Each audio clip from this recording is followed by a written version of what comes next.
पुण्यात्माओं, ये शब्द पढ़कर दास की आंखों से आंसू बहने लगे। जिस दिन पहली बार पढ़ा, अभी हफ्ता पहले पढ़ा इसको, कि कितनी प्यार से कहा है कि ये मैंने जो एक परमार्थ लेख लिखा है, अपना अनुभव लिखा है परमात्मा से प्राप्त ज्ञान के आधार से, और ये प्राण संगली ग्रंथ मेरा शरीर है, मेरी देह है। अब जैसे गुरुजी का सत्कार करते हैं ऐसे आदरणीय तो रखना इसको, यानी किसी ओछे मंदे व्यक्ति को मत दे देना, कहीं इसको बर्बाद ना कर दे। भाव ये था उनका कहने का कि मैंने अपनी आत्मा निकाल के रख दी इसमें, जो ज्ञान इसके अंदर मैंने भर दिया, जो मैं जानू था इसमें सारा लिख दिया। और यह मेरा शरीर है, मेरी देह है, ये मेरा स्थूल रूप है। ये ना समझना कि प्राण संग दे कोई नानक साहब जानकर कि उनकी शरीर है, मत्था टेके जाओ, नहीं। ये लेख है, ये धन दबागे, इसमें एक अनमोल धन दबागे महापुरुष, और आप उनके बच्चे हो, आपके लिए दबा गए। अब जैसे एक सेठ की मृत्यु होगी, उसने डायरी में लिख रखा था कि चांदनी 14 रात के 12 बजे मंदिर के गुम्बद में इतने पैसे, करोड़ों रुपये का धन दबा रखा है। अब उस पिता की मृत्यु होगी, सेठ की, बच्चों ने वह डायरी पढ़ी और कहने लगे भाई मंदिर के गुम्बद में पिताजी ने बहुत धन दबा रखा है। उनके अंतिम संस्कार के बाद उन्होंने तुरंत मंदिर का गुम्बद फोड़ डाला, लेकिन वहां कुछ नहीं पाया। बड़े चिंतित हुए कि पिताजी के लिखने में चूक रह गई, हमारा धन बर्बाद हो गया, हम कंगाल हो गए, लुट गए, पिट गए, बुरा हाल हो गया। एक उनके पिताजी का मित्र शोक व्यक्त करने आया। उन्होंने उनको अपने पिता के मित्र से बताया कि अंकल, पिताजी लिखने में गड़बड़ कर गए और ठीक ठिकाना नहीं लिख गए, हमारा तो धन करोड़ों रुपए का बर्बाद हो गया, अब क्या करें, हम तो लुट गए, पिट गए। वो दूसरा सेठ, वो जानकार था इन कोड वर्डों का, उसने कहा बेटा वो डायरी दिखाओ। वह डायरी दिखाई, वो समझ गया, लेकिन बच्चे नहीं समझ सके और उसको बड़ा संभाल कर रखे हुए थे, छुपा कर रखे थे। तो क्या हुआ, उस सेठ ने कहा इस गुम्बद को पुनः बना दो जो तुमने तोड़ा है। वो बना दिया। फिर मैं आऊंगा एक दिन, तुम्हारा धन बता दूंगा। अब चांदनी 14 को सामने आ गया। रात के 12 बजे सेठ के आंगन में अपना ही बनाया हुआ एक मंदिर था। रात्रि के समय उस मंदिर के गुम्बद की छाया, चांद की रोशनी से जो छाया आंगन के अंदर गई, गुम्बद की छाया, वहां गुम्बद की छाया के चारों तरफ निशान लगा दिया। पृथ्वी पर मंदिर गुम्बद वहां पर है, उसकी छाया नीचे है, तो वहां निशान लगा दिया और कहा बेटा खोदो यहां से। वहां खोदा तो सारा धन सुरक्षित पा गया। तो पुण्यात्माओं, ये महापुरुष अपना उस अनमोल धन को यहाँ इन काल के दूत चोरों से छुपा कर इन ग्रंथों में छुपा गए थे, कोड वर्डों में। इस दास को भेजा है उस कोड वर्डों को खोलने के लिए, आपको आप ही के घर में धन प्राप्त कराने के लिए, आपको भक्ति धन का सेठ बनाने के लिए।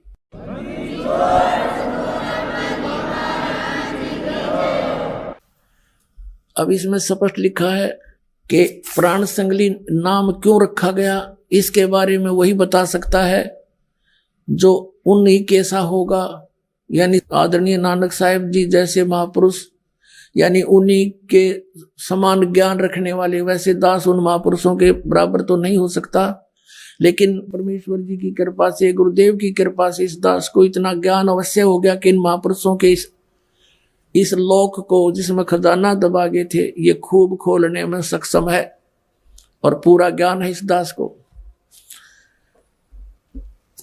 अब इसमें कितना स्पष्ट किया है कि ये मेरी देह है, ये मेरा स्थूल शरीर है, मेरे प्राणों का, मेरे श्वासों का ये प्राण मेरियां का संग्रह है, और ये जगत समुद्र का ई पुल है, यानी संसार से पार होने का मार्ग इसमें मैंने कोड वर्डों में छुपा दिया। तो इस प्रकार पुण्यात्माओं, आगे क्या दिखाते हैं आपको और दिखाते हैं इसमें। ये निवेदन है, यही प्राण संगली अभी आप पढ़ रहे थे। अभी आपने आवश्यक सूचना पढ़ी थी, अब निवेदन पढ़े। श्री गुरु नानक साहेब के पंचम स्थान पर श्री अर्जुन देव जी हुए हैं, जिन्होंने गुरुवाणी की बीड़ बांधते समय, यानी गुरुवाणी की एक पुस्तक बनाई जिसको श्री गुरु ग्रंथ साहिब करने लगे, बांधते समय भाई पैड़ा नामक एक शिष्य को संगल दीप भेजकर राजा शिवनाभ के पोत्र के पास से यह ग्रंथ मंगवाया था। आदरणीय नानक साहिब जी राजा शिवनाभ को दे गए थे। नानक साहिब जी सतलोक चले गए, उधर से शिवनाभ की मृत्यु होगी, उसका पौत्र राजा था।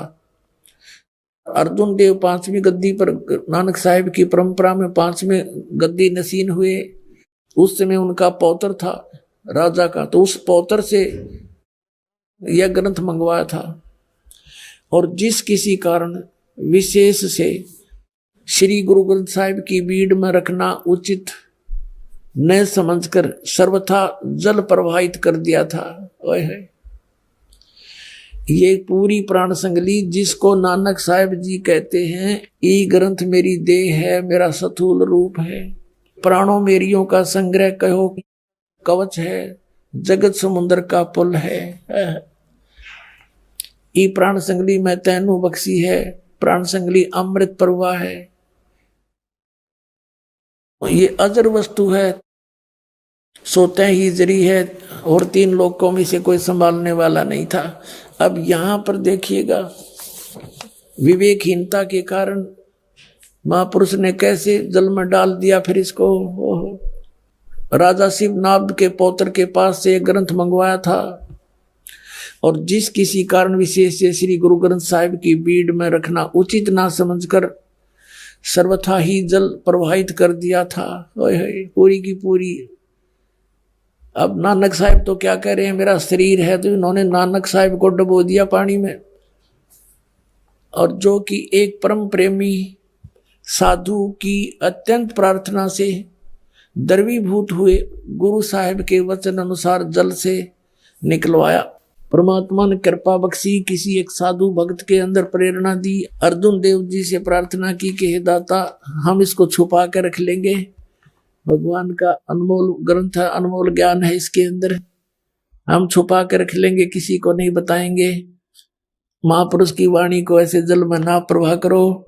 बड़ा प्रयत्न से लिखा है, हाथ से लिखा हुआ है, कितना समय लगा होगा। तो इस कारण से उस संत की प्रार्थना से और अर्जुन देव जी ने अलाउड कर दिया कि निकाल लो, पर ले जा तू कहीं, छुपा ले इसको।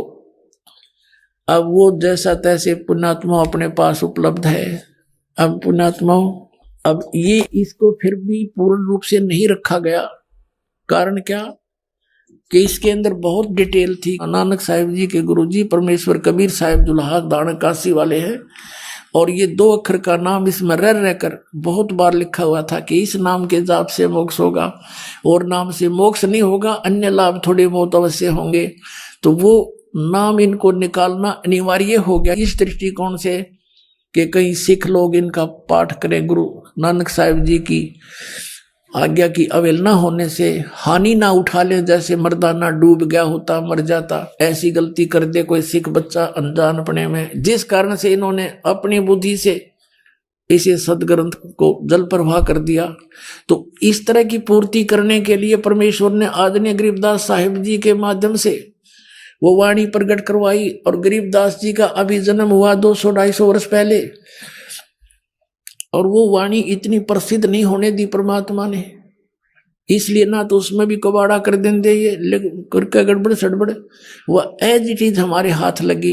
अब तो ये कंप्यूटर में फीड हो चुकी है, इसमें चेंज हो ही नहीं सकता। तो अब आपको दिखाते हैं प्राण संगली में और भी किस कारण से पूरा नहीं लिया गया अभी तक। देखना, ये प्राण संगली है जो डॉक्टर जगजीत सिंह खानपुरी के द्वारा ये पब्लिश्ड है, publication bureau Punjab university Patiala से।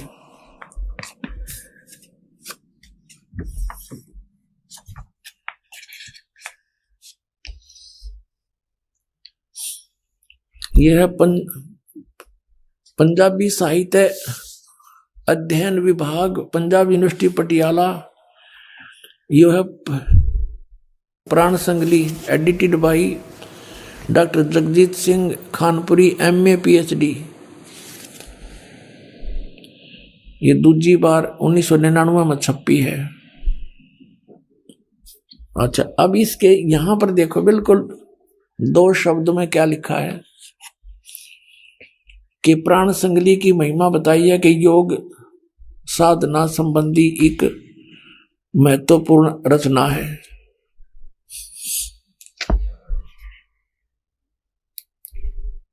रचना का संबंध गुरु नानक देव जी नाल जोड़िया जाता है कि गुरु जी ने इसका उच्चारण सिंगलदीप विच राजा शिवनाभ प्रति कीता सी।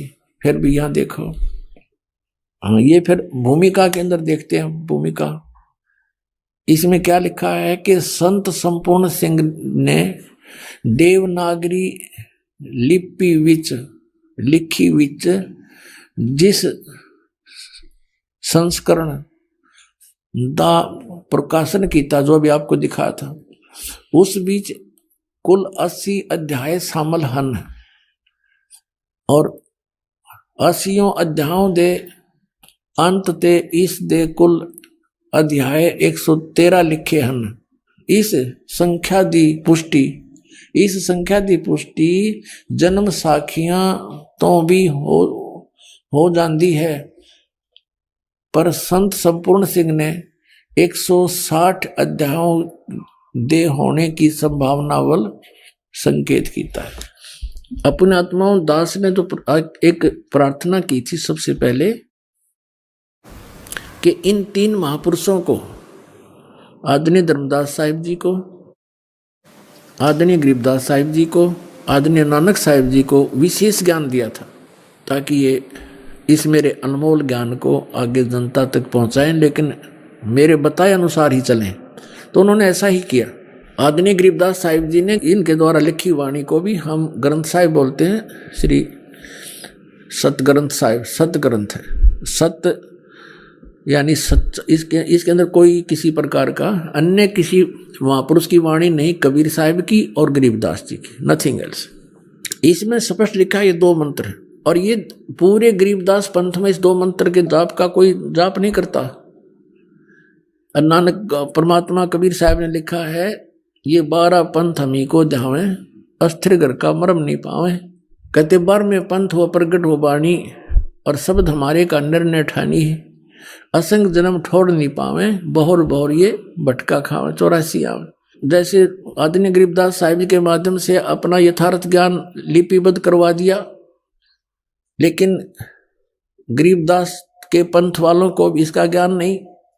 कहते उसी पंथ में हम आगे चल के स्वयं आएंगे, कबीर साहब ने कहा, और तब इस ज्ञान को समझाएंगे। ये देखिएगा कबीर सागर, ये कहां से छपा है?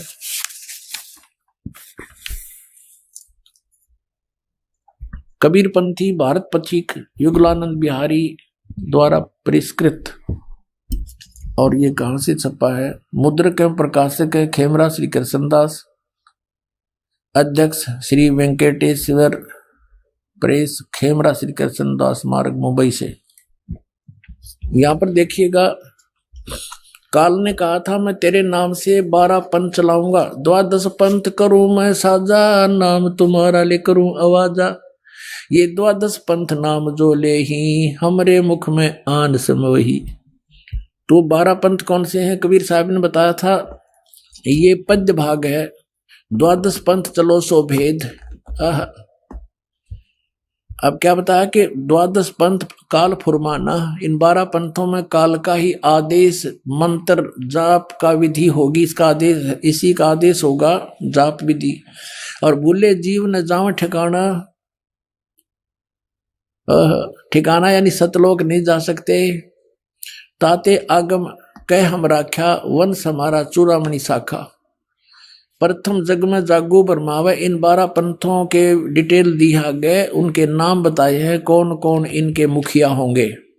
लेकिन यहाँ कबीर पंथियों ने मैं इसमें बिगाड़ कर दिया, उसकी पूर्ति के लिए ही परमात्मा कहते हमने आना पड़ेगा।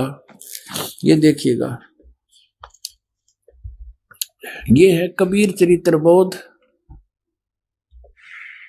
बोध सागर 1870 पृष्ठ पे। यहाँ गद्य भाग में लिखा है कबीर साहिब के पंथों का वृंतांत। प्रथम नारायण जी दास जी का पंथ, ये नारायण का पंथ नहीं होना चाहिए था, गलत लिखा है, ये श्री चूड़ामणि जी का पंथ होना चाहिए।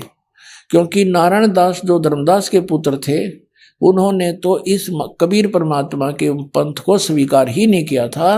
वो तो श्री कृष्ण का भक्त रहा था, उसी के नाम से मंदिर बनवा रखा है उसे, आज भी विद्यमान है वहां पर। प्रथम यहाँ चूड़ामणि होना चाहिए, दूसरा यागोदास, और तीसरा सूरत गोपाल, चौथा मूल निरंजन टकसार, भगवान दास पंथ, सतनामी पंथ, कमाल का पंथ है ये, कमाली पंथ नहीं, राम कबीर पंथ, परम धाम की वाणी पंथ, जीवा पंथ, और बार महागरीब दास पंथ। अब अपनात्मा, अब यहाँ क्लियर हो गया, 12वां पंथ गरीबदास पंथ है। अब यहां से हम फिर वापस आएंगे, जो पद्य भाग है इसमें एक कबीर वाणी चैप्टर है, बोध सागर इसका खंड है। बोध सागर खंड के वाणी कबीर वाणी चैप्टर के मैं 136 पृष्ठ पे, द्वादश पंथ चलो सो भेद, द्वादश पंथ काल फुरमाना, भूले जीव न जावे ठिकाना। अब इन्होंने यू छोड़ दिया चूड़ामणि, ये प्रथम चूड़ामणि होना चाहिए। ये चूड़ामणि, ये प्रथम संत तो अच्छे थे, लेकिन आगे चल के ये नहीं पंथ ठीक बन रहे। यो जागूदास, सूरत गोपाल, मूल निरंजन टकसार का पंथ, ये वही है सारे के सारे। फिर सतनामी पंथ सतनामी, इस तरह ये इस प्रकार। फिर अब हम इन्होंने ये 10वां आ गया, या 11वां होना चाहिए था, 10 में तो आगे लिखना छोड़ गए, क्योंकि मिलावट कर रखी इन्होंने इसमें। अब ये 11वां पंथ है, परम धाम की वाणी। अब ये 12वां पंथ है, अब 12वां पंथ है गरीबदास जी का। इसमें लिखा संवत 1775 हुई, संवत 1775, ये है 1774 लिखना था, गलती से 75 लिखा गया, मिसप्रिंट है। तो संवत 1774 यानी सन 1717 में आदरणीय गरीबदास साहिब जी का जन्म हुआ। संवत 1775 होई, ता दिन प्रेम प्रगटे जग सोई, आज्ञा रहे ब्रह्मबोध लावे, कोली चमार सबके घर खावे, साख हमारी ले जीव समझावे, असंग जन्म ठोर नहीं पावे। 12वें पंथ प्रगट हुआ है नहीं हव, प्रगट हवे वाणी, प्रगट होगी वाणी, और शब्द हमारे का निर्णय ठानी।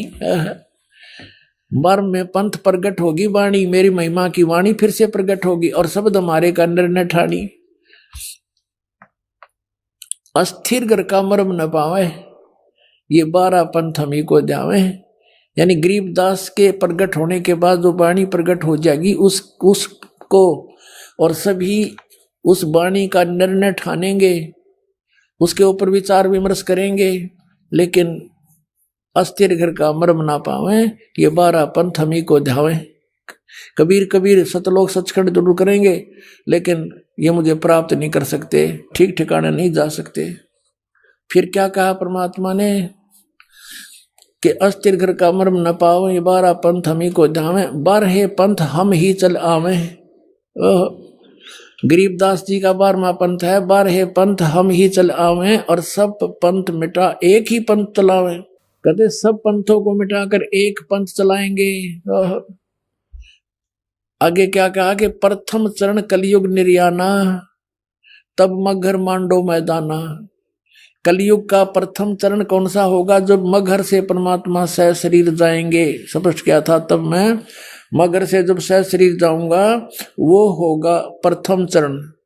और अब है पुण्यात्माओं, अब ये जो 1997 से जो चल रहा है, ये पिछली पीढ़ी है। 1951 के बाद ये बीच का मध्य का चरण है कलयुग का, फिर लास्ट का है। प्रथम मध्य बीचली पीढ़ी और लास्ट का अंडरस्टूड हो गया।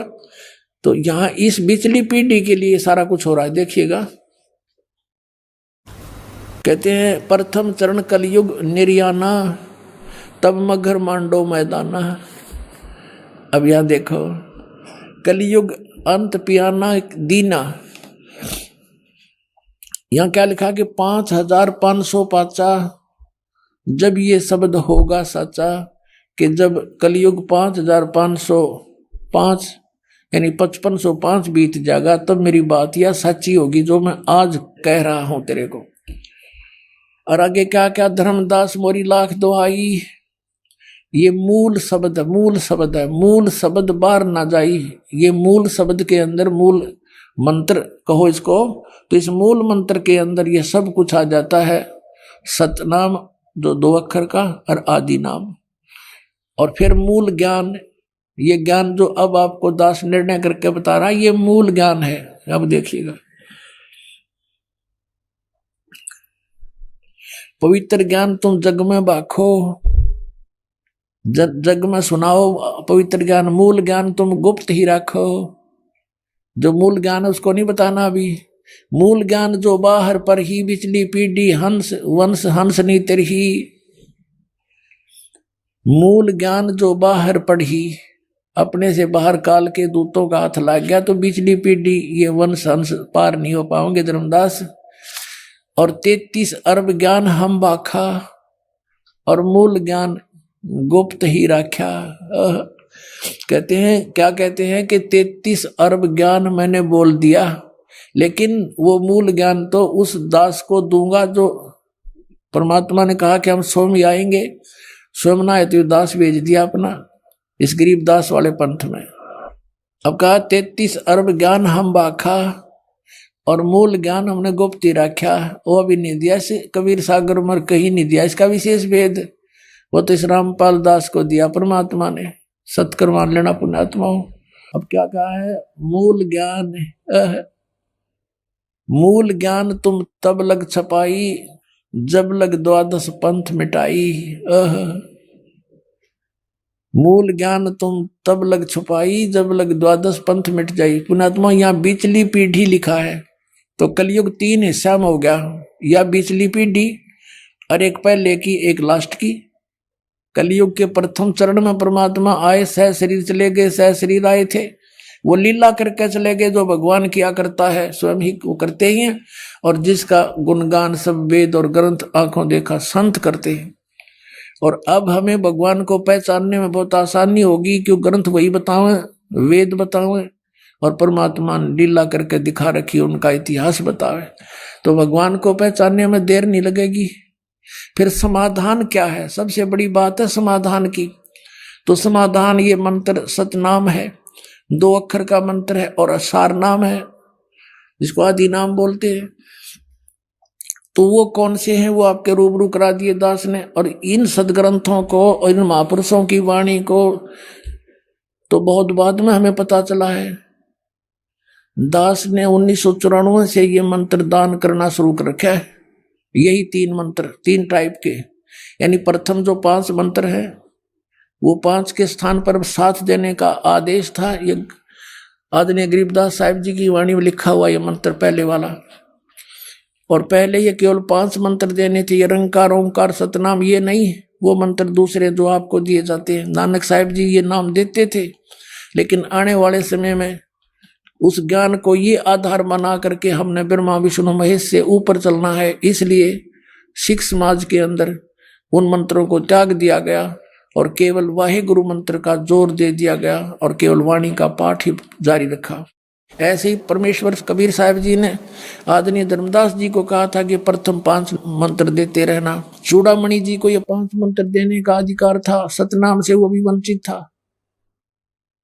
और चूड़ामणि जी ने ये 5 मंत्र देने शुरू किए थे, लेकिन आने वाले समय में कबीर पंथियों ने इस दृष्टिकोण से उनको बंद कर दिया कि तो देवताओं की पूजा के मंत्र हैं, हम इनको नहीं जाप करेंगे, लोग क्या कहेंगे, हम तो सतपुरुष के पुजारी है, सत अकाल मूर्त की पूजा करेंगे। तो ये बालका की सी बुद्धि करके वो मंत्र भी समाप्त कर दिए। फिर भी तो अब ये मंत्र 7 मंत्र फर्स्ट स्टेप।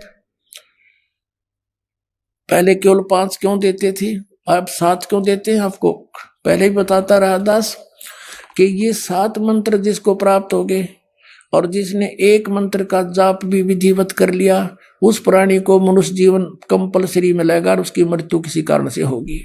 और पहले ये 2 मंत्र इसके साथ इसलिए नहीं जोड़े थे कि मान ले तुरंत मनुष्य जीवन पा भी लेगा तो फायदा क्या होगा, अपना और बर्बाद करेगा कि तो इसने जाड़े जुड़े लाकर ने, तो फिर आगे समय आने पर इसको समय पर मनुष्य जीवन दिवा देंगे और ये उस समय में इनका जन्म मिल जाएगा।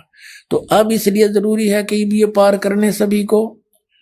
पहली प्रथम बात तो गारंटी देता ये दास कि आप मर्यादा में रहो, आपकी मृत्यु नहीं हो सकती जब तक परमात्मा का आदेश नहीं होगा।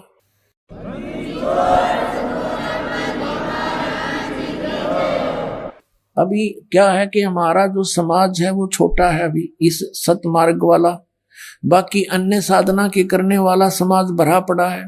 तो एक घर में एक सदस्य नाम लेता है, 5 सदस्य अनुपदेशी हैं, दूसरे मार्ग पर लगे, वो उसके नियमों को चलने नहीं देते। अभी बाधा बनी हुई है लेकिन धीरे धीरे ठीक हो जाएगी। और जब हम बहुतायत में हो जाएंगे तो हमारे नियम खंडन होगा ही नहीं खंडित, तो फिर तो शंका ही मिट जाएगी, किसी प्रकार का कोई हानि हो ही नहीं सकती, किसी प्रकार की नहीं हो सकती। और पूरे विश्व में फिर एक जैसा ही ज्ञान होगा। परमात्मा ने लिखा कि अब आ गया वो समय 5505 जिसमें पूरे विश्व में एक ही ज्ञान रहेगा, एक ही भगवान रहेगा, एक ही मंत्र साधना का रहेगा, नथिंग एल्स, और कुछ नहीं रहेगा। क्योंकि परमात्मा को सभी चाहते हैं, कसाई भी चाहते हैं। कसाई क्यों बकरे काटते हैं? क्योंकि खाने वाले खाते हैं। जब खाना ही बंद कर देंगे कसाई कौन रहेगा? कोई कसाई रहेगा ही नहीं, अपना घास फूस खा के गुजारा कर लेंगे। इस पाप से अच्छा तो हम, तो इस प्रकार ज्ञान होगा, ज्ञान से फिर हम बुराइयों से बचेंगे और मोक्ष होगा। अब आपने देख लिया कि कहा कि बार में पंथ हम ही चल आवे, फिर देखना एक और अनमोल वस्तु छुपा रखी है।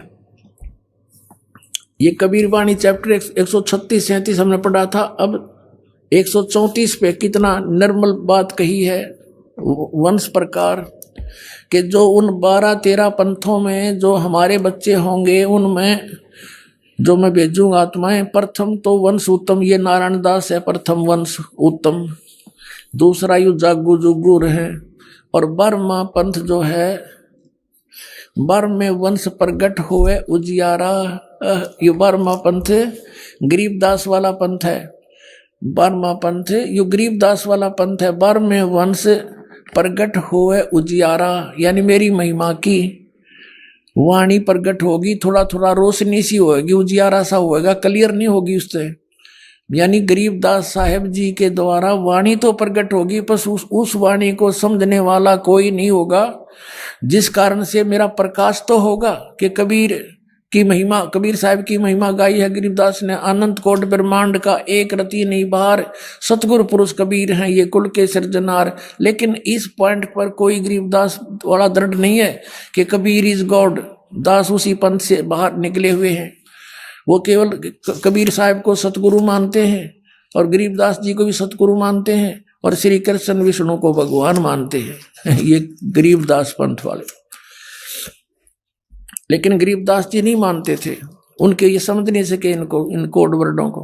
अब देखना, बर में पंथ, बर में वंश प्रगट हो उजियारा, और 13वें वंश मिटे सकल अंधियारा। ये दास रामपाल 13वां वंश है।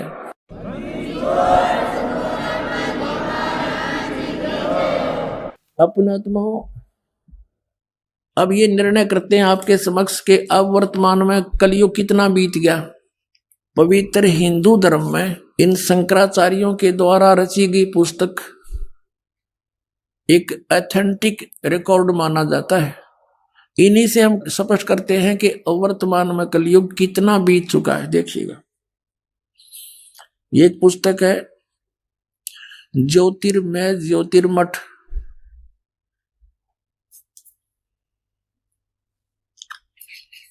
यहां इसका कुछ विवेचन दिया है। ज्योतिर्मय ज्योतिर्मठ संपाद इसके हैं श्री स्वरूपानंद सरस्वती जी महाराज। ये स्वरूपानंद जी है जो अब वर्तमान में गद्दी पर बैठे हैं। श्री स्वामी,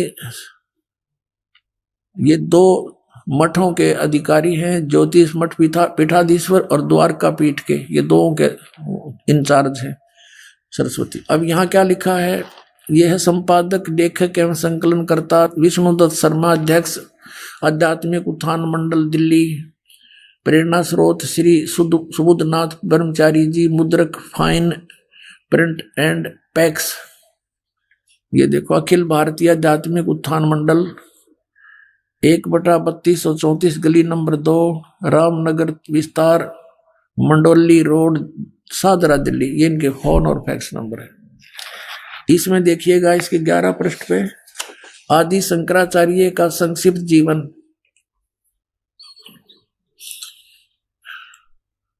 अब इसके बारे में क्या लिखा है कि लगभग 2500 वर्ष पूर्व शंकराचार्य का जन्म चरमराती अवस्था के युग में केरल प्रांत में पुना नदी तट पर कालाड़ी ग्राम में धर्मनिष्ठ नमूद्री वैश्य ब्राह्मण शिवपुर इसके घर हुआ। अब यहां देखो, गुरु परंपरागत मठों के अनुसार उनका आविर्भाव, शंकराचार्य का जन्म शंकर भगवान के आशीर्वाद से हुआ है, अतः उनका नाम शंकर रखा गया। गुरु परंपरागत मठों के अनुसार उनका आविर्भाव काल यानी जन्म समय ईसा पूर्व, ईसा मसीह जी से पूर्व 508 वर्ष पहले, ईसा के जन्म से 508 वर्ष पहले माना जाता है। ये या शब्द करके इन्होंने 476 लिखा है, ये गलत लिखा है। ये या नहीं लिखना था, क्योंकि 32 वर्ष की आयु में उनकी मृत्यु हो गई थी। तो 508 से 32 निकाल दिया जाए तो 476 बच जाते। तो ये देखिए, तो यहाँ ये संकेत है। तो वास्तव में 508 वर्ष पहले उनका आविर्भाव हुआ, यानी ईसा से 508 वर्ष पूर्व। ठीक हो गया। और आज से हम गणना करें 2012 से, तो शंकराचार्य जी का जन्म कब हुआ? 5520 वर्ष पूर्व। 508 जोड़ दो 2012 में, आज से शंकराचार्य जी का जन्म 2520 वर्ष पहले हुआ। और उस समय कलयुग कितना बीत गया था ये दिखाते हैं। ये पुस्तक है हिमालय तीर्थ, ये भी शंकराचार्यों के द्वारा लिखी गई है, उन्हीं के आदेश से। ये है जेपी नंबूरी, उप मुख्य कार्यकारी श्री बद्रीनाथ केदारनाथ मंदिर समिति का, यहां से छपा। ये यहां से इनके सारे प्रकाशक है रंजू चक्रवर्ती, क्षेत्र A/1, बामा चंद राय रोड, कोलकाता। ये मुद्रक एग्री प्रिंट सर्विसेज कलकत्ता। अब इसके 42 पृष्ठ पे आपको दिखाते हैं, 42 पृष्ठ पे यह शंकराचार्य के जन्म की भविष्यवाणी है। और यह शिव रहस्य नामक कोई पुस्तक है, उसका में ये श्लोक है। इस श्लोक का अनुवाद यहाँ किया है। कलयुग के 3000 वर्ष व्यतीत होने पर बौद्ध मीमांसकों के मत पर विजय प्राप्ति के लिए शंकराचार्य यानी शंकर यति के रूप में आविर्भूत होंगे। फिर देखो, कलयुग जब 3000 वर्ष व्यतीत हो जाएगा तब श्री शंकराचार्य का जन्म होगा। अपने आत्माओं, हमने अब कैलकुलेशन करनी है। आज कलयुग कितना चला गया? 3000 प्लस में 2520, 3000। जैसे शंकराचार्य जी का जन्म हुआ ईसा से 508 वर्ष पहले, नीचे से यहां से गणना करेंगे तो 2520 वर्ष हो गया आज के दिन 2012। और वो कितना उस समय कलयुग कितना बीत गया था जब उनका जन्म हुआ? जब 3000 वर्ष बीत गए थे। तो टोटल मिला दो दोनों को, 5520 वर्ष हो गए। अब 5505 कब होंगे? जैसे जब 2000 ईस्वी में पहुंचते हैं, तो जब सन 2000 ईसा जी को हो गए थे जन्म हुए ने, तो 2508 वर्ष हो गए थे शंकराचार्य का जन्म, यानी 5508 वर्ष कलयुग बीत गया था सन 2000 में, ये समझो। और फिर पीछे चले 3 और कम कर दे, 1997 में 5505 वर्ष बीत गया था कलयुग। और 1997 में दास को परमेश्वर मिले थे, उन्होंने कहा था कि अब यह समय आ गया है, डिस्क्लोज कर दे सार नाम और सतनाम का, डोंट वरी। बोलो सतगुरुदेव।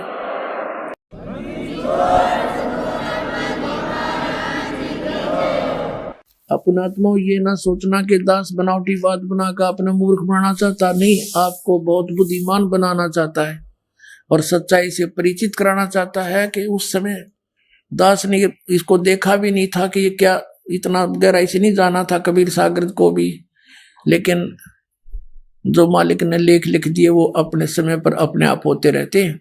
अब देखिएगा सन 1997 के लिए कैसे आपको यकीन होगा, देखना। दास ने एक पुस्तक लिखी है अध्यात्म ज्ञान गंगा, और जो आपके कर कमलों में है, इसमें एक लेख है 538 पृष्ठ पे, यथार्थ कबीर पंथ परिचय नामक एक विषय है। और इसमें यहां लिखा है, मुझ दास यानी रामपाल दास को परमेश्वर कबीर साहिब जी संवत 2054 फाल्गुन मास शुक्ल पक्ष एकम मार्च 1997 को दिन के 10 बजे मिले थे तथा सार शब्द की वास्तविकता और संगत को दान करने का सही समय संकेत देकर अंतर्ध्यान हो गए थे। और इसको यानी मुझे परमात्मा मिले थे, इसको अगले आदेश तक रहस्य युक्त रखने का आदेश दिया था।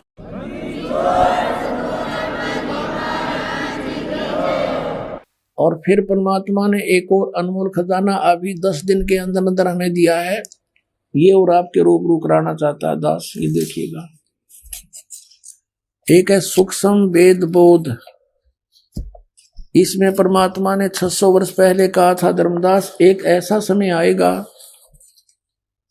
कि पूरे विश्व में मेरा ही ज्ञान और मेरी ही महिमा रहेगी और सब ज्ञान सब पंथ ये समाप्त हो जाएंगे, केवल एक पंथ रहेगा। ये है कबीर सागर, ये वही कबीर सागर बोध सागर इसका खंड है। इसमें अध्याय है सवसम वेद बोध, और यहां देखना 171 पृष्ठ पे, यहां परमात्मा ने 600 वर्ष पहले कह दिया था धर्मदास को।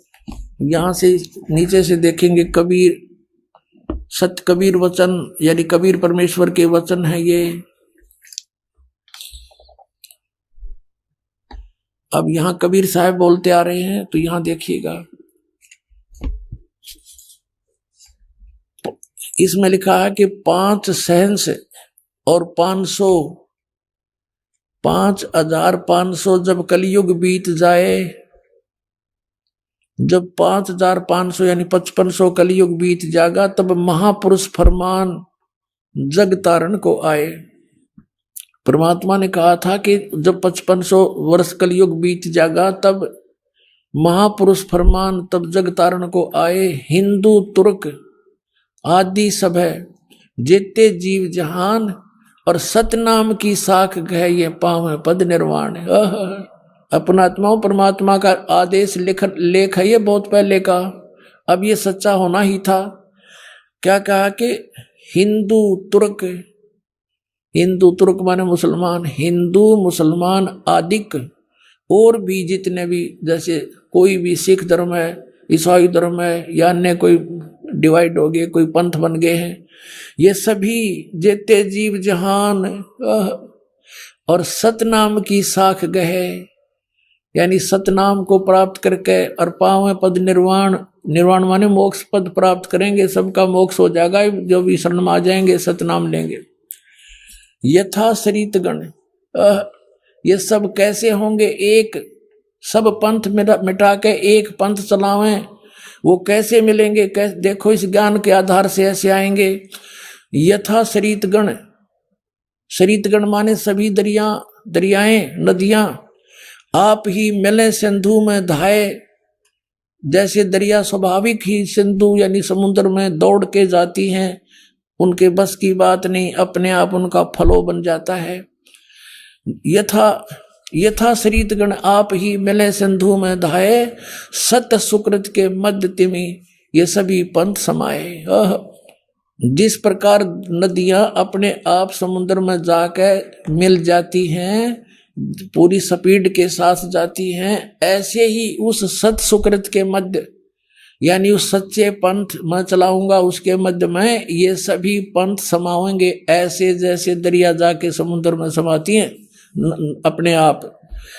अब क्या बताते हैं, जब लग पूर्ण हो नहीं ठीके को तिथिवार। ये ठीक माने निर्धारित समय जो मैंने कर रखा धर्मदास, जब तक यो ठीक का समय यानी 5500 वर्ष कलयुग नहीं बीत जाएगा, तब तक तो मेरी यह वाणी बिल्कुल निराधार दिखाई देगी जो सूक्ष्म सब संवेद में लिखी है। देखिएगा, जब लग पूर्ण हो नहीं ठीक को तिथिवार, कि जब तक ये निर्धारित समय नहीं आओगा ठीक माने निर्धारित समय, निश्चित समय। जैसे ये ठीक का अर्थदास ने कहाँ से जाना, बचपन में हम सुना करते थे कि एक व्यापारी पैसे नहीं दे रहा है, आगे से आगे ठीक बता रहा है, ठीक। ऐसे हमारी लोकल लैंग्वेज का शब्द है ये। तो ठीक का मतलब निर्धारित समय निर्धारित कर देना, ये ठीक। परमात्मा कहते हैं जब मेरे द्वारा किया गया हो ये समय 5505 यानी कलयुग 5500 नहीं बीतेगा, तब तक तो ऐसा लगेगा जैसे ये वैसे ही कह रखा भगवान ने कबीर सागर में, और उस दिन ये पूर्ण हो जाएगा। अब देखो, जब लग पूर्ण हुए नहीं ठीके का यानी ठीक का तिथिवार, और कपट चातुरी तब लो ये सब संवेद निराधार, मेरी वाणी तब तक निराधार महसूस होगी। फिर क्या बताते हैं, ये कपट चातुरी के आधार से लोग न कहेंगे वैसे कह रखा है, ये सब संवेद झूठा है। सब ही नार शुद्ध तब, सब ही नर नारी शुद्ध तब, जब ठीक का दिन आवंत, जब मेरा निर्धारित समय आओगा ना, 5500 वर्ष कलयुग बीत जाएंगे, 5505, तो कहते हैं कपट चातुरी छोड़ के सब शरण कबीर गहंत। कहते हैं सभी नर नारी शुद्ध हो जाएंगे, इनमें कोई कपट नहीं रहेगा, इनको पता लग जाएगा कि पाप है सारा, अपनी नेक नीति से कमाई करा करेंगे, बेमतलब के खर्चे बंद कर देंगे, थोड़े में बहुत ज्यादा कमाई हो जाया करेगी। और एक्स्ट्रा बिजनेस जो हम करते, बीड़ी शराब मांस तम्बाकू पर पैसा लगाते हैं, बड़ी बड़ी कोठी बनाने पर अपना जीवन का सारा समय बर्बाद करते हैं, विवाह शादियों में बकवाद करके बेमतलब के खर्चे करके हम कर्जे में फिर दबे रहते हैं। तो ये सब छूट जाएंगे, फिर भक्ति आराम तो हो जाएगी, थोड़े से में गुजारा हो जाया करेगा। तो ऐसे बताया है, देखिएगा, सब ही नारी नर शुद्ध तब, जब ठीक का दिन आवंत, और कपट चातरी छोड़ कर सब शरण कबीर गहनते, कबीर साहब की शरण गहन करेंगे, मेरी शरण में आ जाएंगे सारे के सारे। एक अनेक हव गए, ये जितने भी अलग अलग पंथ अलग अलग मजहब बन गए, पुन अनेक हो एक, पुनः यानी फिर सारे एक हो जाएंगे।